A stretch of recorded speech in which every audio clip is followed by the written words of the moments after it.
अगर तो सुबह सो के उठने के बाद जैसे ही आप पाँव ज़मीन पर लगाते हैं तो अगर आपको हील पेन होती है तो हो सकता है आपको प्लैंटर fasciitis हो। अस्सलाम वालेकुम, मेरा नाम डॉक्टर हाफिज हसन महमूद है और मैं एक आर्थोपेडिक मैन्युथेरेपी स्पेशलिस्ट हूँ। आज की वीडियो में हम डिस्कस करेंगे कि प्लैंटर fasciitis क्या होता है, इसकी क्या क्या काजेज़ हैं और इसका कौन सा बेस्ट ट्रीटमेंट है जो आप लोग घर में ईजिली फॉलो कर सकते हैं। और अगर आपको हील पेन होती है तो ये वीडियो आपके लिए है और इस वीडियो को आखिर तक लाजमी देखें। और अगर आप मेरे चैनल पर अभी नए हैं तो मेरे चैनल को सब्सक्राइब कर लें। तो बात करते हैं कि प्लैंटर fasciitis की। प्लैंटर fasciitis क्या होता है? प्लैंटर fasciitis को देखने के लिए हम सबसे पहले देखते हैं कि प्लैंटर फेशिया क्या होता है। प्लैंटर फेशिया बेसिकली कनेक्टिव टिश्यूज होते हैं हमारे पाँव के नीचे, जो कि हील बोन यानी कैल्केनियस से स्टार्ट होके मेटाटार्सल हेड्स के साथ अटैच होते हैं। इसके 3 बैंड्स होते हैं, एक मीडियली, एक सेंट्रल और एक लेटरल।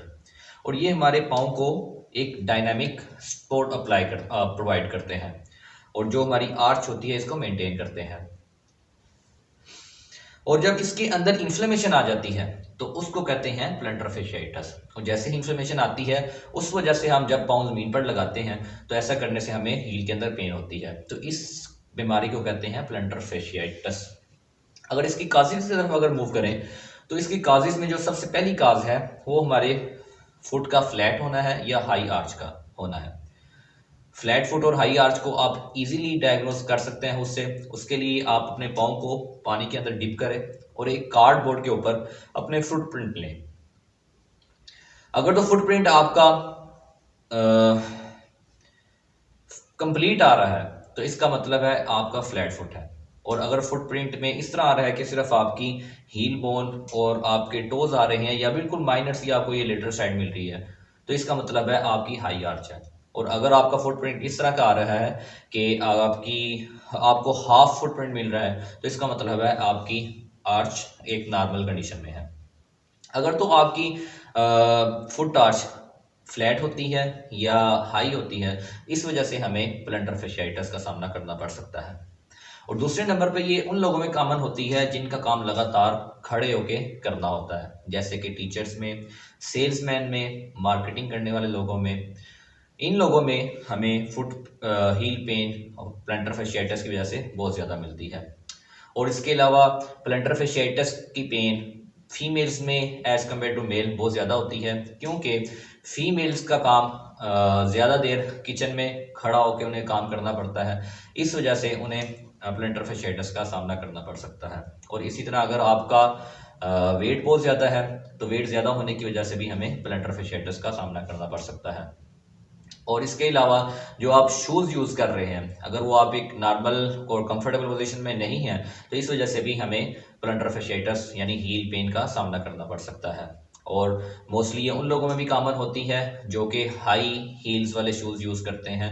हाई हील्स वाले शूज़ यूज़ करने की वजह से उनकी जो फुट होता है वो एक प्लैंटर फ्लेक्शन में रहता है, जिसकी वजह से उनके काफ मसल्स टाइट हो जाते हैं और प्लैंटर फेशिया पे स्ट्रेस पड़ता है, जिसकी वजह से उन्हें प्लैंटर fasciitis का सामना करना पड़ता है।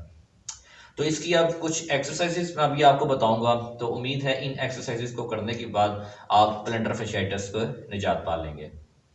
तो इसके लिए जैसे ही आप जब सुबह उठते हैं तो उसके लिए सबसे पहले कोशिश करें कि अब एक अपनी हाफ लीटर की पानी की बोतल ले लें और उसको फ्रीज करके रखें और सुबह उठते ही उसको फ्रीज हुई बोतल के ऊपर अपने पाँव को मसाज करें।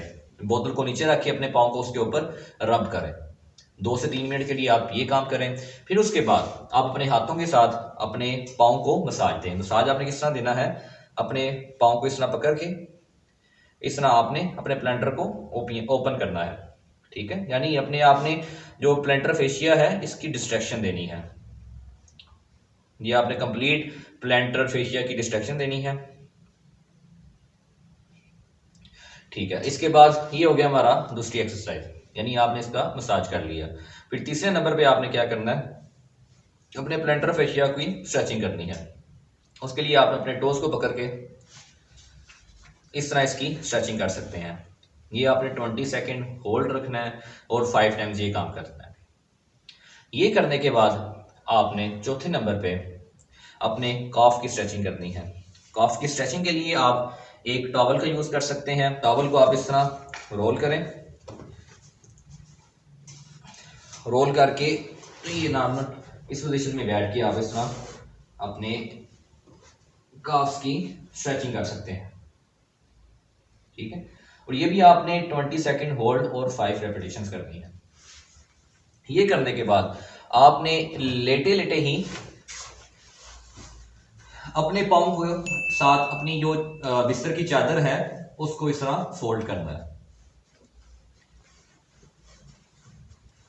तकरीबन आप ये 2 मिनट के लिए ये काम करेंगे।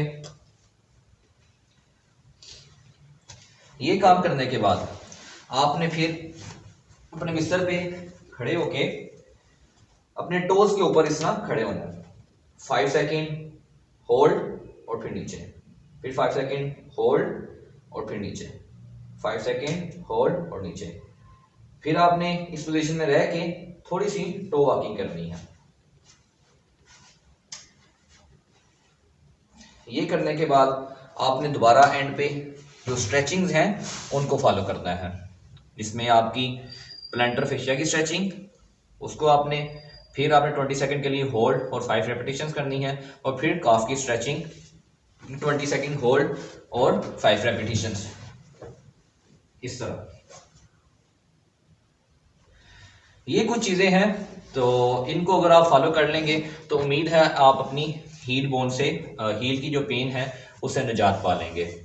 और इसके लिए अगर तो आपके शूज़ कंफर्टेबल नहीं हैं तो सबसे पहले अपने शूज़ को कंफर्ट करें और अपनी जो आपकी फुट की कंडीशन है उसके अकॉर्डिंग उसको यूज़ करें।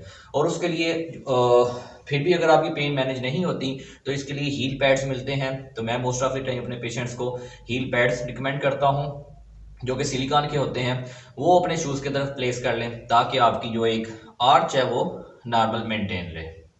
तो उम्मीद करता हूँ ये चीज़ें फॉलो करके आप अपनी हील पेन से निजात पा लेंगे। और अगर आपको ये मेरी वीडियो अच्छी लगी है तो इसे लाइक कर दें, शेयर कर दें और मेरे चैनल को सब्सक्राइब कर लें। Thank you so much.